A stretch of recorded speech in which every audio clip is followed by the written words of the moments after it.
এনসিপির দক্ষিণাঞ্চলের মুখ্য সংগঠক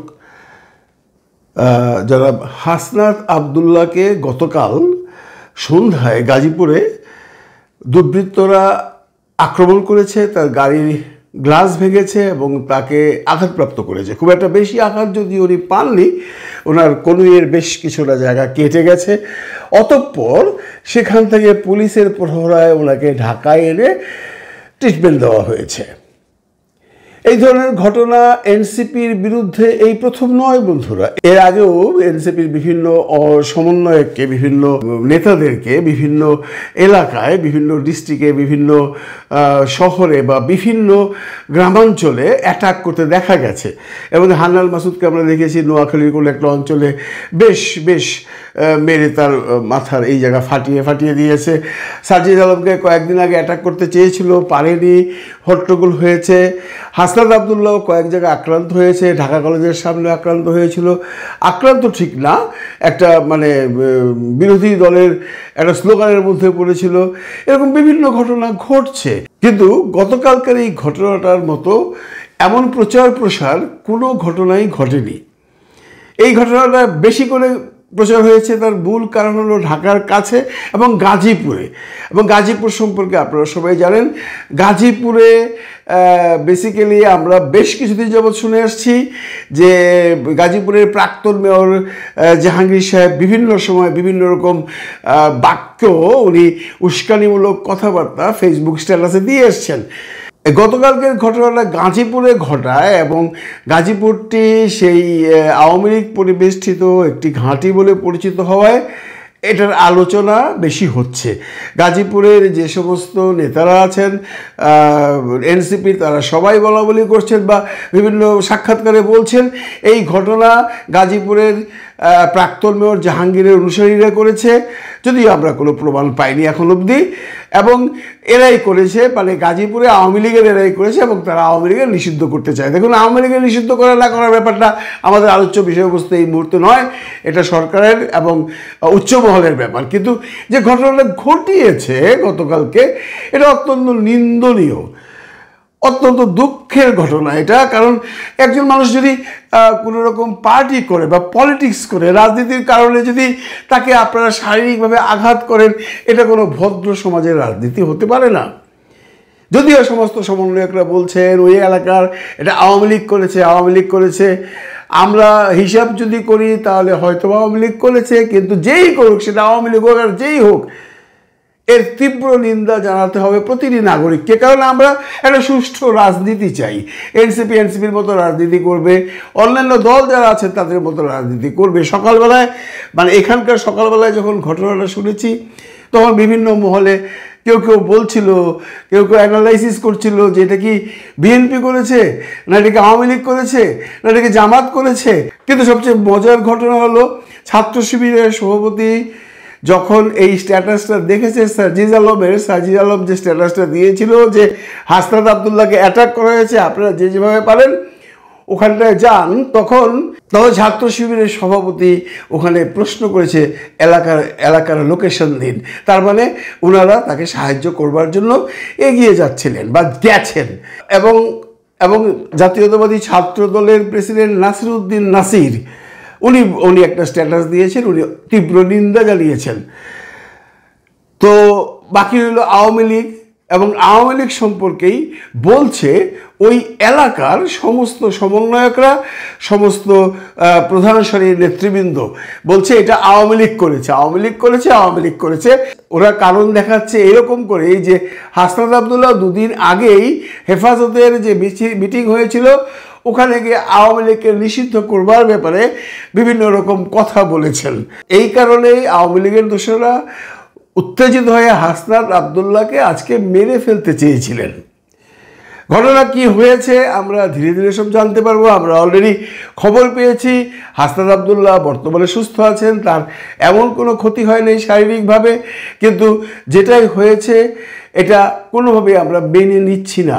আমরা কেন, বাংলাদেশের কোনো নাগরিকই মেনে নেবে না। আপনি যে দলই করুন কারোর উপর শারীরিক আঘাত করা অকারণে এটা কিন্তু মেনে নেওয়া যায় না। সন্ত্রাসী হামলা বলা হয় এদেরকে, মুখোশ পরে যারা আসে তারা সন্ত্রাসী।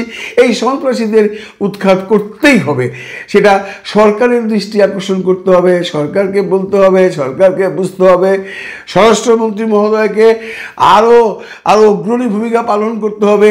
এই সমস্ত সন্ত্রাসী কর্মকাণ্ড যেন বাংলাদেশের মাটিতে আর না ঘটে। আপনারা অনেকে এই ঘটনাগুলো জেনে ফেলেছেন, তবু যারা এখন পর্যন্ত জানেননি বা দেখেননি তাদের জন্য আমি যুগান্তরের নিউজটা একটু পড়ি, তাহলে আপনাদের কাছে আরও ক্লিয়ার হয়ে যাবে। গাজীপুরের চৌরাস্তা এলাকা জাতীয় নাগরিক পার্টি এনসিপি দক্ষিণাঞ্চলের মুখ্য সংগঠক হাসনাত আবদুল্লার উপর রবিবার সন্ধ্যায় হামলার ঘটনায় প্রতিবাদে ফুঁসে উঠেছে দলটি। তারা অভিযোগ করছে এই হামলা করেছে পতিত ফেসিবাদের দোসররা।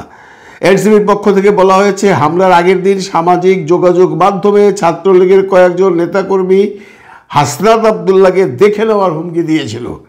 তিনি বলেন, নিষিদ্ধ ঘোষিত ফেসিবাদী ছাত্র সংগঠন ছাত্রলীগ এই হামলার সাথে জড়িত।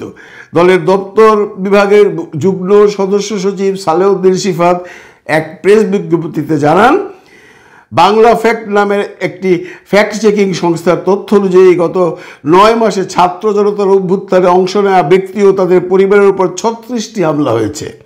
এসব হামলায় 89 জন আহত হয়েছেন এবং 1 জন শহীদ হয়েছেন। বিজ্ঞপ্তিতে আরও বলা হয়, এসব ঘটনার পরও অন্তর্বর্তীকালীন সরকারের পক্ষ থেকে আইনগত কোনো কার্যকর উদ্যোগ নেওয়া হচ্ছে না। আইনশৃঙ্খলা বাহিনীর সদস্যদের দায়িত্ব অবহেলা ও অপেশাদারিত্ব লক্ষ্য করা যাচ্ছে, আর অনেক কিছু। সমস্ত পত্রপত্রিকায় আজকে নিউজটা এসছে, এবং টেলিভিশনের যত নিউজ পোর্টাল আছে এবং টেলিভিশনের যত ইউটিউব চ্যানেল আছে এবং যারা ইউটিউব কন্টেন্ট তৈরি করেন তারা সবাই এটা নিয়ে আলোচনা করছেন, সমালোচনা করছেন, বিশ্লেষণ করছেন। কারণ ঘটনাটা ঢাকার কাছে হওয়াতে প্রচুর সাংবাদিকরাও এগুলো কভারেজ করবার সুযোগও পেয়েছে এবং প্রচুর ফুটেজ বেরোচ্ছে। আমরা শেষ খবর অবধি জানি 2 জনকে গ্রেফতার করা হয়েছে, তাদের পরিচয় জানানো হয়নি। গাজীপুরের এডিসি মহোদয় বলেছেন তারা খোঁজ খবর নিচ্ছেন, সেখানে সিসিটিভি আছে, সেখান থেকে তারা সব কিছু তথ্যপত্র বের করে তারা তাদের পুরো টিম কাজ করবে বলে আশ্বস্ত করেছেন। এখানে সরকারের দোষ দিয়ে লাভ নেই, কারণ গাজীপুরে যে হাসনাত আবদুল্লাহ গেছে উনি কোনো সরকারি প্রোটেকশন চাননি, উনি ওনার ব্যক্তিগত কাজে গিয়েছিলেন, উনি কাউকে জানিয়েও যাননি। গাজীপুরের যারা সংগঠক আছেন তারা বলছেন আমরা উপরের লেভেলের কয়েকজন মাত্র জানি, আর সবাই জানতো না।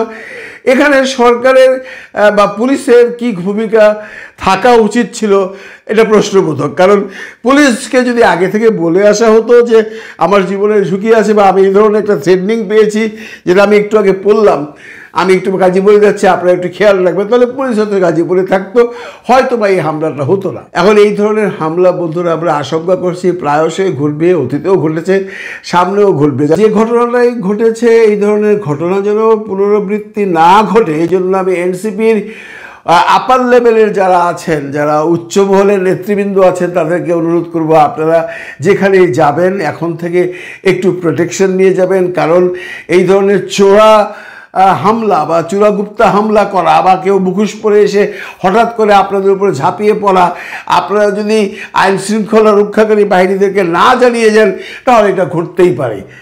তখন যদি আমরা কথায় কথায় বলি আইন শৃঙ্খলা রক্ষাকারী বাহিনী নিশ্চুপ ছিল, এটা বোধহয় ঠিক নয়। কারণ আমরা দেখেছি গাজীপুরে ঘটনা ঘটার সাথে সাথে এই স্ট্যাটাসগুলো বেরোবার পরপরই আইন শৃঙ্খলা রক্ষা বাহিনীর পুলিশ কর্মকর্তারা জায়গায় এসছেন, ঘটনাস্থলে এসে হাসনাত আবদুল্লাহ সাহেবকে নিয়ে ঢাকায় চলে গেছেন। এখানে বোধহয় আইন শৃঙ্খলা রক্ষাকারী বাহিনীদের কোনো রকম গাফিলতি আমরা দেখিনি। দেশের রাজনীতি যেদিকে যাচ্ছে তাতে এর লক্ষণ আমরা খুব একটা ভালো দেখছি না। এই ধরনের ঘটনা যদি ঘটতে থাকে তাহলে এর প্রতিশোধ নেওয়া হবে।